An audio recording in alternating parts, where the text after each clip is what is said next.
साध्वी जी, आज मैं आपसे थोड़ा-सा गहरा प्रश्न करने जा रही हूँ। मैं ये जानना चाहती हूँ कि सत्संग में जो आते हैं, वो क्या कारण बनता है?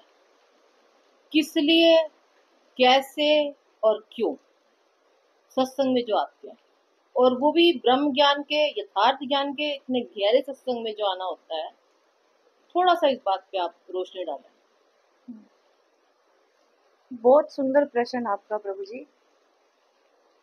कि सत्संग में लोग कैसे आते हैं। बड़ा सिंपल सा प्रश्न आपने किया, पर है बहुत गहरा। हाँ जी। जैसे या तो कोई वैराग्य हो जाता है, या इसके कोई पूर्व जन्मों के जो संस्कार होते हैं वो उसको धकेलते हैं, या फिर जिसका मोक्ष होता है,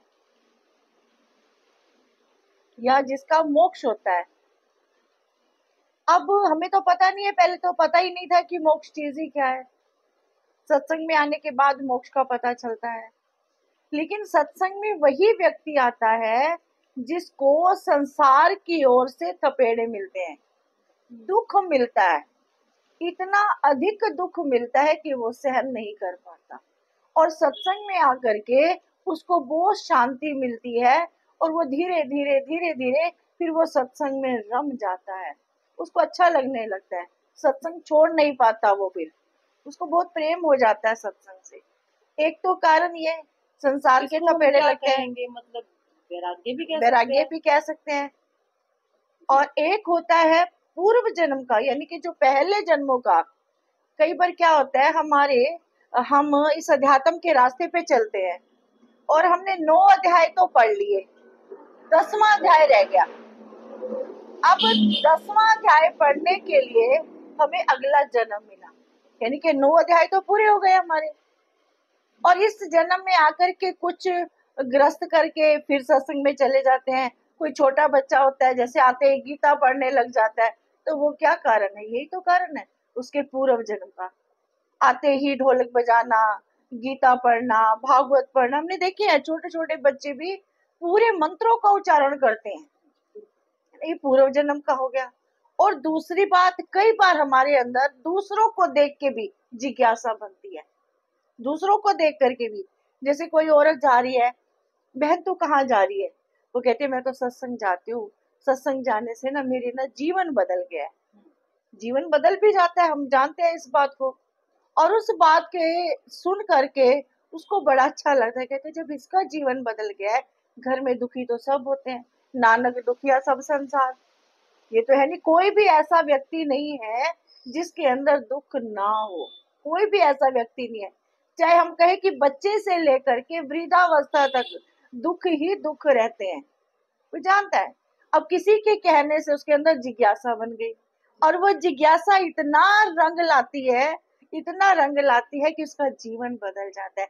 फिर हम उसको जाकर के धन्यवाद भी करते हैं, अरे तुमने बड़ा अच्छा किया, एक दिन आपने बताया था ना, मेरा जीवन बदल गया, तो मैं भी सत्संग में आई हूँ। तो सचमुच ही जीवन बदल जाता है। इस प्रकार से भी हम सत्संग में आते हैं। जी। मतलब आपने 3 कारण बताए हैं इस वक़्त। हाँ, एक तो आपने बताया वैराग्य, हाँ, एक आपने बताया पूर्व जन्म का, हाँ जी, एक हो गया कि दूसरों को देखा-देखी एक तरह हाँ, से। इसको हम एक तरह से, मतलब मैं जहाँ तक समझती हूँ कि इसको ऐसे भी कह सकते हैं, जैसे कि कोई बीज खेत में बीज डालते हैं, तो कोई कोने में बीज चला गया, लेकिन जैसे ही उसको उपयुक्त वातावरण मिला और पानी और खाद मिली, तो वो अंकुरित हो गया। हाँ, तो बिल्कुल, इसको ऐसे ही बोल सकते हैं क्या? बिल्कुल राइट बात है। अब जो लेडीज जो उसे मिली किसी को कि मैं सत्संग में जाती हूँ, ये हवा पानी तो हाँ जी, हाँ जी, मैं यही है। पूछना चाह रही थी। आपने दृष्टांत के माध्यम से बहुत सुंदर समझा है। वो हवा पानी तो मिला, कोई तो निमित्त बनेगा ना जी। सत्संग में आने का। जैसे हम सत्संग करते हैं तो सभी को कहते हैं कि आप सब ना सत्संग में ले आओ, आपको पुण्य मिलेगा। ये क्या है, ये जानते हो? कौन से रोचक वचन है ये? जी। तो हमारे कहने से क्या फर्क पड़ता है हमें? अगर हम किसी को कह भी दे कि आप सत्संग में आ जाओ और उसका जीवन बदल जाए, तो हमें तो कोई फर्क नहीं पड़ा ना, पर उसका जीवन तो बदल गया ना। बहुत लोग तो सोचते हैं कि हम क्यों कहें। हाँ, तो लेकिन ऐसा नहीं सोचना चाहिए, ये गलत है।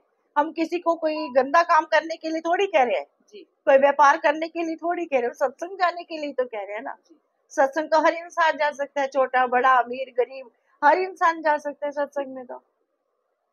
तो जाना चाहिए सत्संग, सत्संग के बगैर कुछ नहीं है। तो शुरुआत मतलब यहाँ से होती है। हाँ, शुरुआत यही से होती जी है, रास्ता यही है। जी प्रभु जी, नमन आपको, हमारा साथ दीजिए। धन्यवाद।